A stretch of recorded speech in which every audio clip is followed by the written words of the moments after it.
All right, so TypeScript disable automatic type acquisition. Disables automatic type acquisition. Automatic type acquisition fetches at types packages from npm to improve IntelliSense for external libraries. So I have a really simple project here. It's just an index.js, and I only have jQuery installed in the node modules folder.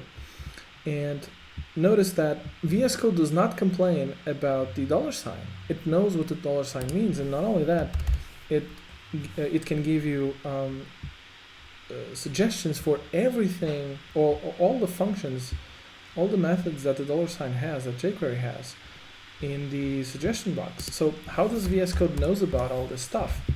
And it knows about all this stuff because of automatic type acquisition. So VS Code will detect that the jQuery package is installed, and it will automatically try and download the @types package for jQuery, which has all that information, which functions that are, what they're supposed to return, what they're supposed to receive in the arguments, and all that good stuff. If you disable this, so if you disable automatic type acquisition, VS Code will complain. It will tell you, I have no idea what that $sign refers to. And not only that, it will not give you IntelliSense anymore. So no auto completion. So obviously this is a very cool feature, and I'm going to leave this one set to false.